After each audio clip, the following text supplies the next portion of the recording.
Hello, welcome to this episode of To the Point. I'm Neil Stanley, and today we're going to talk about restructuring opportunities. We're restructuring because the world changed. Interest rates rose much more than most financial institutions expected. So the plans they had for how to manage their financial institution have evolved. And today we are seeing things like the recent ICBA webinar on managing lower liquidity, rising costs, and margin pressures, presented by the Stifel employees, the Stifel staff. They did an excellent job in a webinar that was done just a week ago. One of the slides that they had that I noted was the securities portfolio restructurings in the first quarter of 23. Here you see public financial institutions who have identified significant restructurings where they liquidated parts of their portfolio that were available for sale. And we're talking about hundreds of millions and billions of dollars of decisions being made on portfolios that were already existing. So they'd made a choice to buy these securities in one interest rate environment. And now in a new interest rate environment, they're making other choices, consequences. So what were we thinking about when we look at these changes that are being made? We're wondering, is this interest rate environment going to stick? And today when we look at the CME FedWatch tool, we see that interest rates in the forecast for Fed funds has changed dramatically from where it was. If you've been looking at this document, as I've been hoping you would, you're going to find that the future rates that the market now projects are much higher than what they had been. That 421 out there for December of 24 is a rate that's much higher than what it was just a few months ago. That means that there are financial institutions who are dealing with the reality of these new interest rates. So if financial institutions are taking explicit hits, making decisions to liquidate portfolio that they had bought in a different interest rate environment, they're taking hits to earnings, hits to capital, to reposition securities portfolios in this interest rate environment. Are they acknowledging these interest rates are here to stay? Isn't it time for each of us to deal with this issue? What else needs to be restructured? We should ask ourselves, what has not changed for decades? And the answer is deposits. So if we're making these major adjustments in what we're doing in the industry for our asset side of our balance sheet, what about the deposit side? We know this, in every financial institution, you have the opportunity for 4 different stages in the sales process for deposits.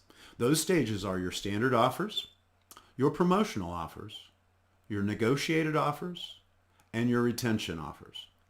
In each of these categories, your frontline, your team who is tasked with the opportunity to negotiate with depositors, are laying out opportunities. Maybe on your website, maybe on social media, you're laying out opportunities.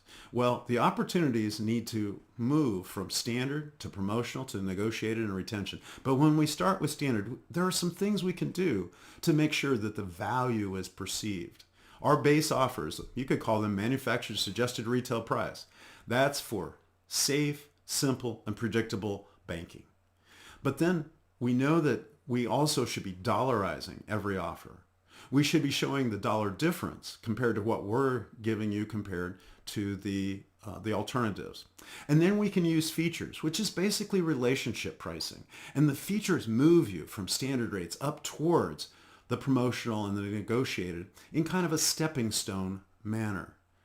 Every one of your organizations needs to have this systematically applied, and your team needs to be trained on how to do these things. You can also embed tiers. Just be sure that the tiering is logical. It's based on the economies of size and scale. And then in the promotional category, there's so much we could do. From companion accounts to timing defining promotional specials, to offering jump up rates, to making sure we advertise our partial withdrawal opportunities, CD loan opportunities, the ability to refinance the accounts that are held elsewhere and bring them over as people can transfer out of low yielding accounts into high yielding accounts. What's coming on the scene now are the enhanced withdrawal options, making your time deposits more effective by understanding that The redeemable features of time deposits are value added things that can be done. Balance builder accounts where we're paying people higher rates, a split rate of interest, a higher rate on the growth in the account rather than just tiering the accounts. And then, of course, the interest of families in helping one another generationally. We're calling it the family's best interest. Seeking out the family's best interest is a way for the children of senior citizens to help their parents. We need to be in touch with that. We need to be in touch with how parents of adult children can also help them understand that in this age, in this new environment, interest is meaningful and it's motivational. And then when we get to the negotiated category, this is where people are looking for options that aren't showing up on the promotions. We need to understand that in today's modern technology, we can customize certificates. And we can use all those things that we do promotionally as a negotiation as well. And then when it comes to that rate shopper who's told you they've been over at Edward Jones, they can get a savings account that pays a CD yield. We call it limited edition savings. If your organization is one of our clients, we want to make sure you're aware of all of these opportunities to put to use a great strategy for your front line to execute on deposit opportunities today. If you're not one of our clients, we hope that you will reach out to us, set up an appointment to meet with me using my Calendly.com link here. Find a time that's convenient for you, and we'll talk about all of these different approaches. I hope you have enjoyed this episode of To The Point. I look forward to presenting the next episode, and until then, make it a great day.